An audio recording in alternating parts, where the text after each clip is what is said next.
आदरणीय मंचासीन अधिकारीगण, अतिथिगण, AIC का स्टाफ सदस्य और सेवादीगण, साथियों, कोई भी उद्यम अपन लगाते हैं, कोई भी धंधा हम शुरू करते हैं तो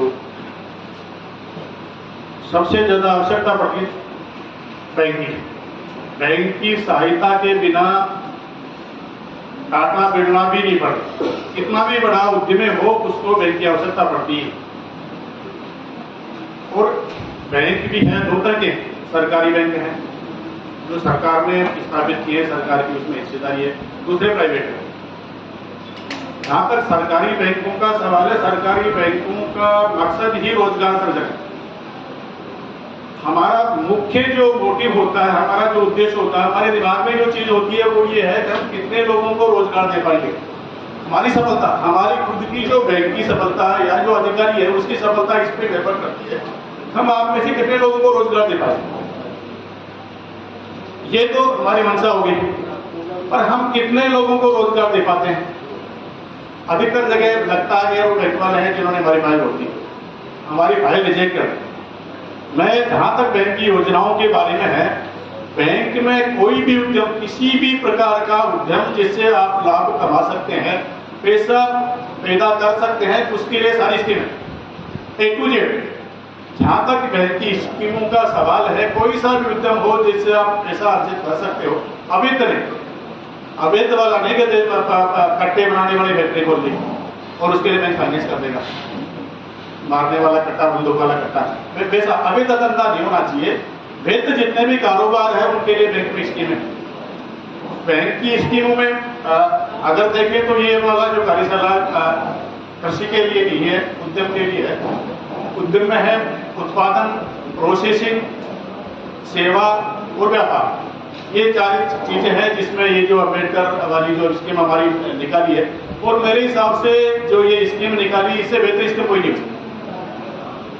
जो मुख्यमंत्री लघु उद्यम प्रोत्साहन योजना है उससे भी बेहतर स्कीम।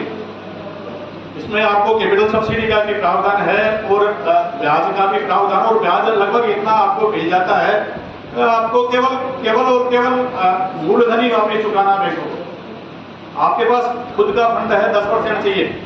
1 करोड़ का उद्यम लगाना तो आपको 1 करोड़ में 10%, 10 लाख की व्यवस्था आपको करनी है, बाकी का हो जाए। या तो सरकार दे देगी मार्जिन मनी अनुदान के रूप में, या फिर बैंक दे देगा। बाकी ब्याज है, ब्याज का अधिकतर 2% तक का, 7%, 6%, 9% तक का ब्याज में अनुदान है। 10.5% से ज्यादा ब्याज नहीं है। कोई भी बैंक है, कोई भी स्कीम है, 10.5% से ज्यादा का ब्याज नहीं है। अगर 9% ही तक मिलता तो 1.5% ही आपको लगाना। तो सरकार ने ये सोचा है कि आपको लोन लेने में सुविधा रहे, आपको उद्यम स्थापित करने में सुविधा रहे, और उसको वापस चुकाने में सुविधा रहे। अब मेन प्रश्न यह आता है, ये सारी चीज है कि सरकार भी चाह रही है कि बैंक उद्यम स्थापित हो, बैंकों की भी मंशा हो कि हम कितने लोगों को रोजगार देंगे, इससे हमारी सफलता निर्भर है। पर हो क्यों नहीं रहा? बैंक में फाइल अटक कहाँ जाती है? तो मैं उस पर थोड़ा आपको चर्चा करता हूँ। बैंक की जो चीज आपकी फाइल आती है प्रोजेक्ट रिपोर्ट के लिए, कहा साहब ये है आपका KYC हो गया, आपका आवेदन पत्र हो गया, उसके साथ एक प्रोजेक्ट रिपोर्ट लगा। तो प्रोजेक्ट रिपोर्ट के साथ जब आपका आवेदन पत्र आता है, बैंक कहाँ से शुरू करता है? पहले वो ये देखता बोरोवर अप्रेजल, जो ग्राहक जो ऋणी आया है वो कैसा है, उसका इंटेंशन क्या। सबसे पहले तो देखते हैं कि इंटेंशन क्या है। इंटेंशन की मैं बात बताऊं, प्रधानमंत्री रोजगार सृजन योजना है जिसमें आवेदन आए थे टेंट हाउस का। वो टेंट हाउस का ये कि जो 1000-1500 घरों की बस्ती थी, 6 टेंट हाउस पहले थे, उससे 1 किलोमीटर दूर ढाणे में उसको टेंट हाउस लगाना था। उसने आवेदन कर दिया 10 लाख। हमने मना किया कि भाई 6 है, ये तो यही नहीं चल पाएंगी, ये सारी नहीं चल रहे। एक गांव में आसपास में 5 गांव होंगे, 7 गांव होंगे, उनमें कितने टेंट हाउस चला पाएंगे? फिर ढाणी में वहां लैंड कौन जाएगा तेरे पास, कैसे चला पाएगा? इसके लिए नहीं देंगे। तो उसका एक ही उत्तर था, सब फिर ऐसा करो, ऐसी कोई योजना आप बता दो जिसमें सबसे ज्यादा सब्सिडी मिले, मैं उसमें आवेदन कर दूंगा। साफ है, उसका मकसद उद्यम से नहीं है, कोई रोजगार करने से नहीं। उसका मतलब है सब्सिडी मुझे कितनी मिल जाए, ताकि मैं जो भी इधर उधर से पैसे ले रखे हैं वो कर रहे, या मोटरसाइकिल करूँ, खरीद लूँ, जो भी करूँ। तो अभी पता है आपका साथ बैंक वाले किसके एक्सपर्ट होते हैं? वो आदमी को जज करने के एक्सपर्ट होते हैं, आदमियों में काम करते हो।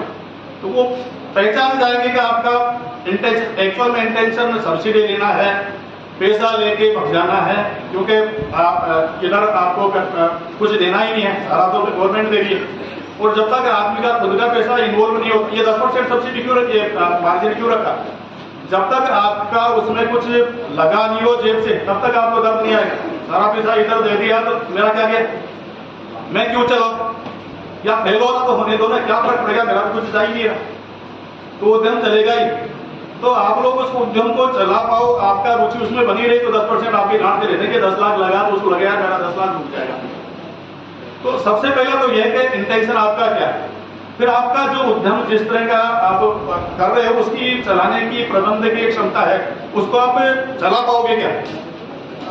अगर कुछ तकनीकी ज्ञान की जरूरत है तो क्या तकनीकी ज्ञान आप में कुछ वैसा है, या आप ऐसे लोग हायर कर पाओगे, उस पर रख पाओगे जो उसको चला सके।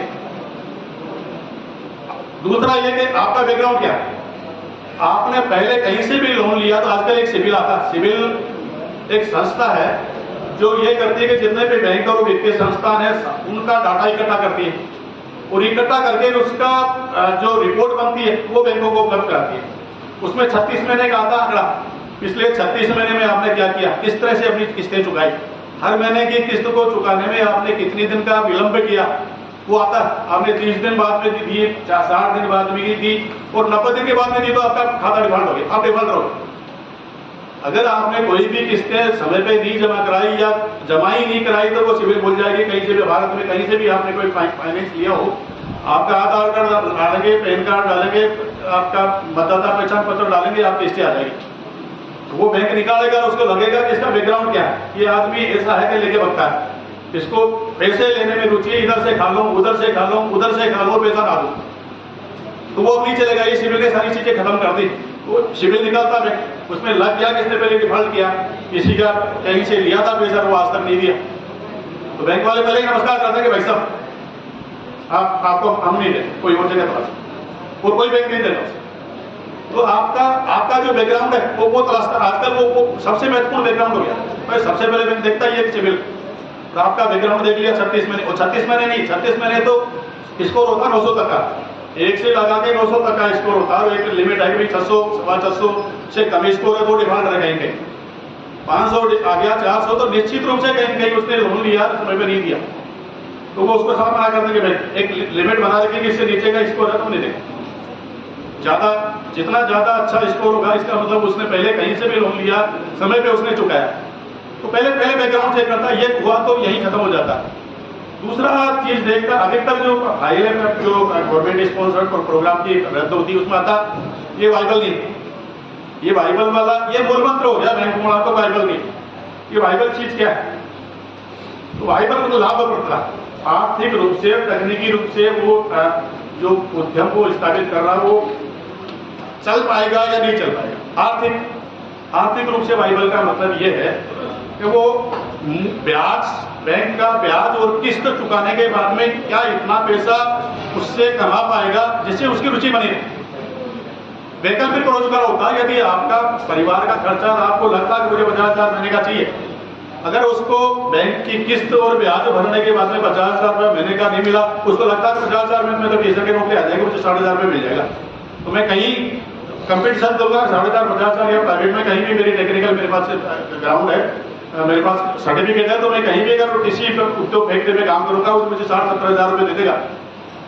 और अगर 60-70,000 से महीने का उसका उद्योग में काम आ रहा है, वो उस उद्योग में रुचि नहीं लेगा, वो इसकी तलाश करेगा यार कहीं मुझे नौकरी मिल जाए। अभी जो हाथ खड़े किए नौकरी, तो नौकरी में यह है कि रिस्क नहीं है, जोखिम नहीं है, इसमें जोखिम, उद्यम में जोखिम है, पर इसमें करोड़ों कमाने का भी है। एक आदमी पीएमजीपी का लोन लेके हमसे लिया, 25,000 का पीएमजीपी का लोन लिया, उसके 10 साल बाद में उसने हमसे 60 लाख का लोन लिया, तो वो क्षमता है, 60 लाख रुपए का लोन लिया तो हो सकता है 10 लाख रुपए महीने का कमा रहा। तो ये क्षमता केवल उद्यम में है, नौकरी में नहीं।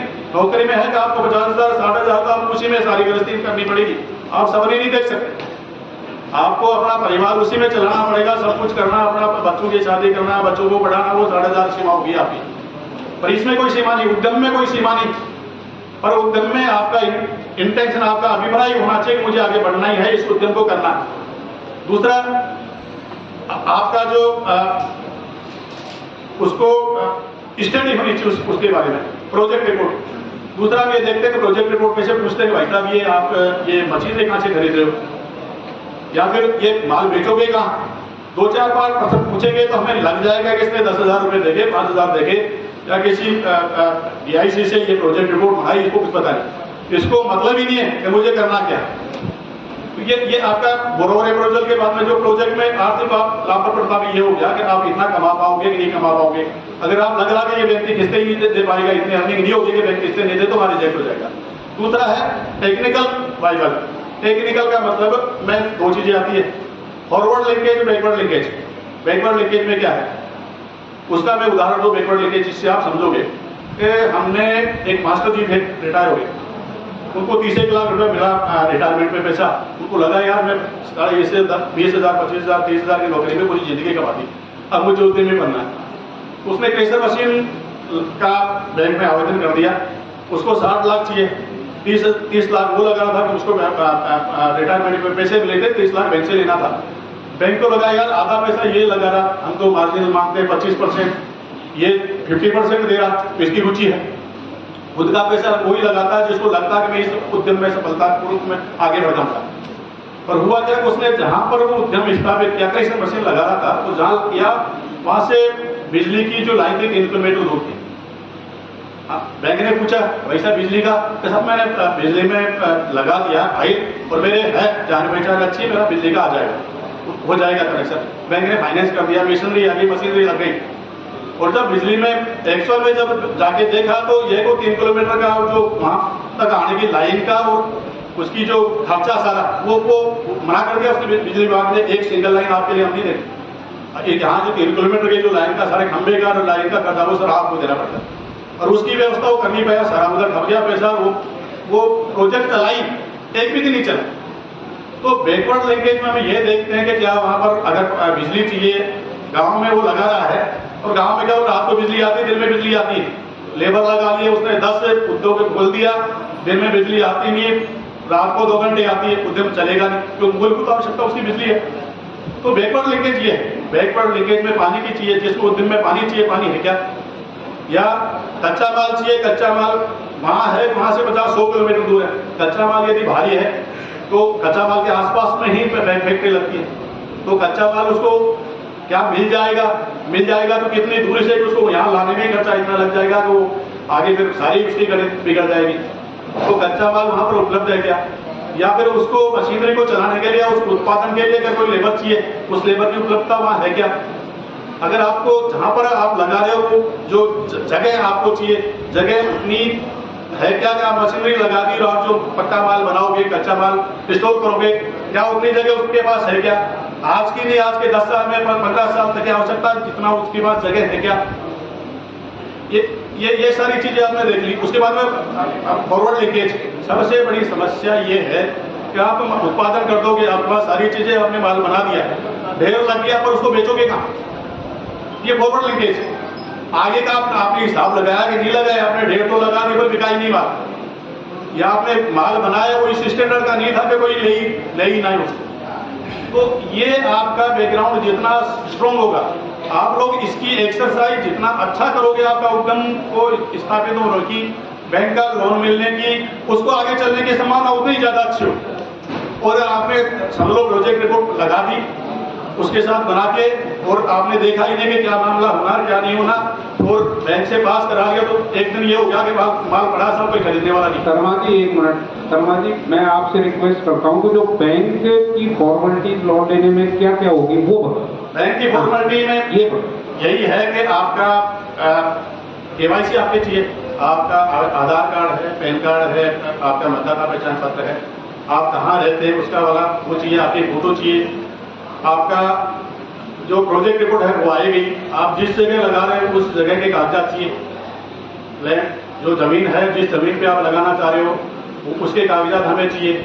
मशीनरी यदि आप लगा रहे हो तो मशीनरी के कोटेशंस उसके साथ चाहिए, कहाँ से खरीदो, मशीनरी किस कहाँ ISI मार्का है कि नहीं, एक निश्चित स्टैंडर्ड की है कि नहीं, आप जहाँ से खरीद लो वो जो डीलर है वो वास्तव में उस मशीनरी को बेचता भी है कि नहीं बेचता है। इतनी फॉर्मेलिटी ठीक काफी है। इतना चीजें आप दे दोगे तो आगे हम कर लेंगे। धन्यवाद।